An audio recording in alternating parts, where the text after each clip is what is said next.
Good morning, Morning Musings by Melinda. How's your week going?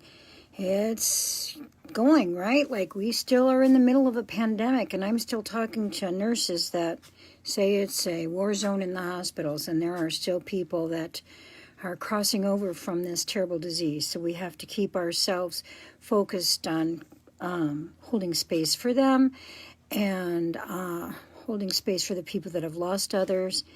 And today is a tough subject. You guys have been giving me tough subjects when I asked you for subjects to talk about with Morning Musings. And today's subject is from Janet Nipper, who said, how do you gently motivate your teen to catch up in their schoolwork if they are extremely behind doing independent studies, 9th grade she's mentioning, when they have generalized anxiety and clinical depression?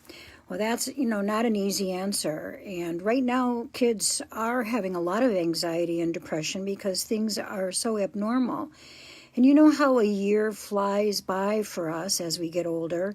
When you're young, a year does not fly by. Remember how long it used to feel between Thanksgiving and Christmas? And now it feels like, oh my God, I don't have enough time to get everything done. Because time is relative depending on how old you are. So kids right now are in an extremely stressful situation trying to figure it all out.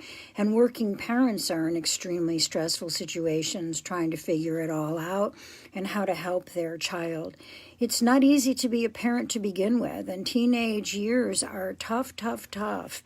And when you have a kid that's depressed and has anxiety, you have to really not try to tell them to pull themselves up by their bootstraps or to buck up or to suck it up or any of those things that we say when it's a clinical depression or anxiety situation, because all that does is help them spiral down further. You have to really present yourself with a lot of understanding and a good communication base. I think that most counselors now, including myself, are doing a lot of Zoom talks, and so your child can schedule with a counselor on a Zoom talk. Sometimes a counselor will say the very same thing that you've been saying all along, but for some reason people hear it differently from a stranger, or the way that a counselor is trained to speak gets the attention better. Sometimes kids just think parents are dumb. Remember how smart you were when you were 15? Don't you wish you were as smart as that again now? Like sometimes they think that they know everything. They're so bombarded with so many different types of stimulus too. Many of them on the computer a lot, gaming, things that are unreal. We used to be able to go out and play and hang out, and that doesn't happen right now. Today is my grandson's birthday. He just is turning 12. And during this pandemic, he had to change schools, and he just is finding it really, really tough to stay motivated in school. And so we go the extra mile as grandparents, and his parents go the extra mile to give him the kind of space and attention and direction that he needs. Remember to not be too busy for your kids. They're your number one priority. But there are some tips for communicating with a teen. Medication is something that you might consider with a depressed teen, but only with somebody that knows what they're doing as far as helping a teen if they need something with a clinical depressed issue. That's a different kind of issue. There is an app called the Calm app. I've mentioned it before, and it has talks like from people like LeBron James and people like that gives motivational tips and some things like that, stories from sports figures that may be helpful to a teen to listen to something like that. One of the things that you have to do with your teen is listen. A lot of times we are too quick to have an answer, and we're not really hearing what our teen is saying.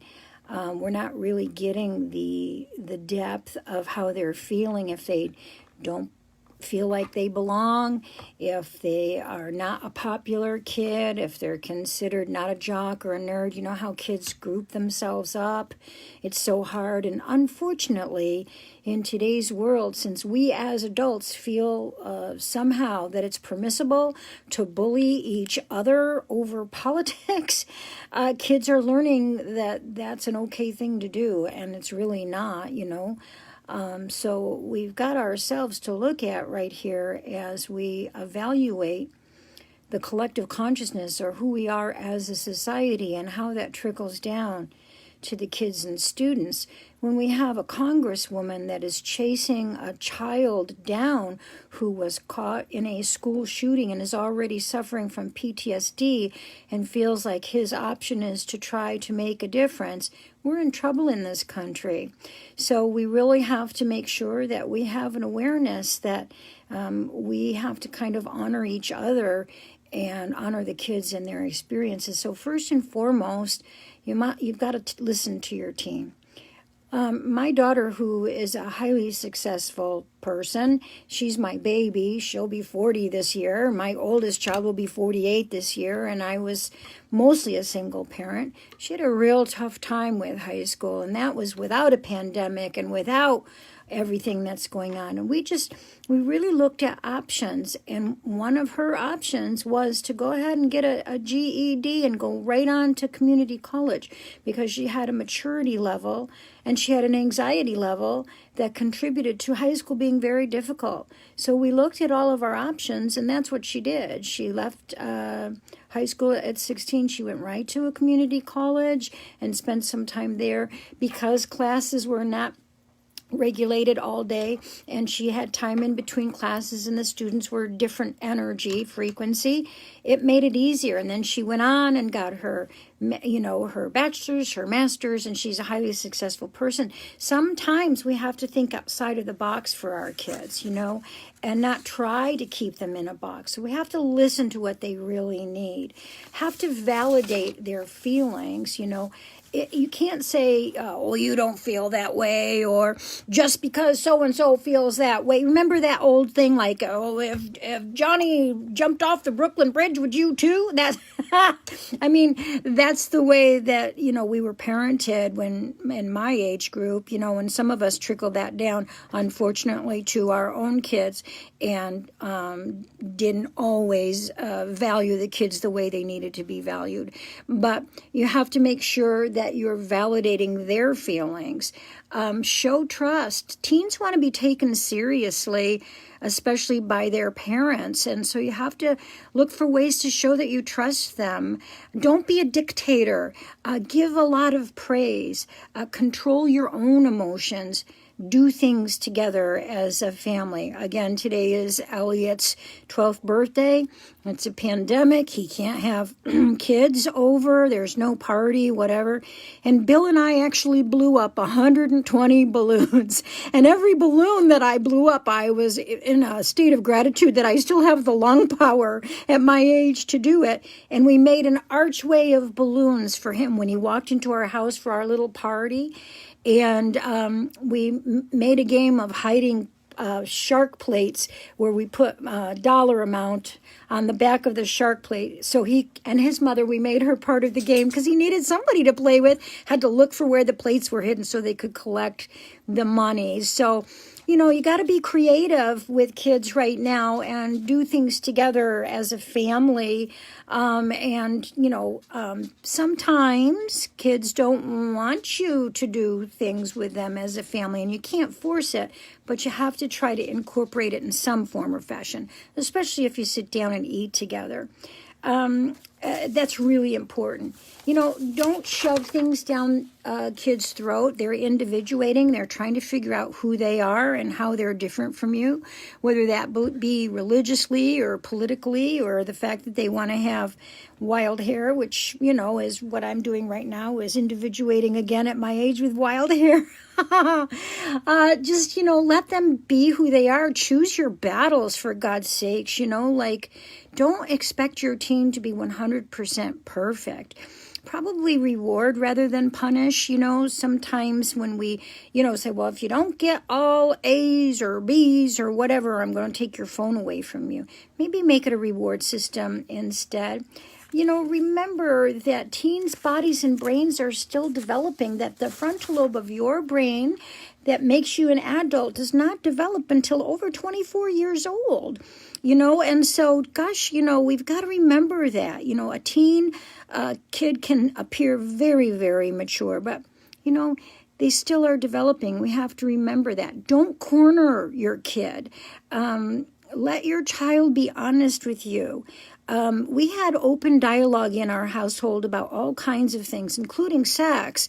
And I was able to, guide my kids in that direction. But goodness gracious, at my house, you wouldn't even say the word.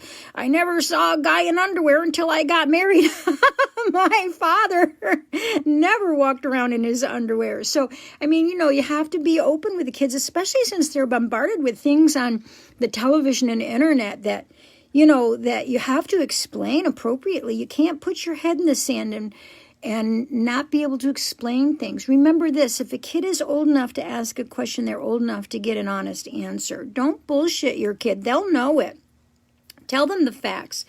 Don't do all the talking like I am this morning. Encourage a healthy relationship. And remember this, you are not supposed to be your teenager's friend. Yes, I just said do games and have fun, and I had Amanda do something as, like a friend. But, you're not supposed to be, putting your kid in a position where they can't trust you because you're not parenting. So, you have friend times, but you still have to be the parent. And let's see, what else, I guess. Oh, sometimes you have to share the mistakes that you made. When I was a teenager, I ran away from home. It was in the 60s. I got arrested. Yes, indeed, I did. I got arrested for hitchhiking, running away from home. It was a good thing the policeman came along because there was a truck driver that was about to pick me and a girlfriend up. I don't know what the heck we were thinking. It wasn't that I was unhappy at home. I thought I would head down to the University of Maryland to go meet a boy. So you know how kids think? The way that my mother knew that I was gone? I had taken the pictures of the Virgin Mother and Jesus that I've had in my room all my life and packed them with me. So when she saw those pictures gone, she got alarmed. Is that hilarious or what? That was my teenage mind, okay? Jesus and Mary were going with me. Maybe that's why the cop came right along behind the truck and saved us. Because remember, in the 60s, when we hitchhiked, there was a lot of trouble. Anyways, we were never perfect as kids ourselves. That's the point of my story. So I don't know if I really helped you to understand what to do with your teenager. There's no easy answer. It's just like yesterday's musing. How do you tell somebody how to grieve? Grief is such a personal thing, and we're all grieving the loss of many things in America right now, including a lot of humans. So do the best you can with your teenager.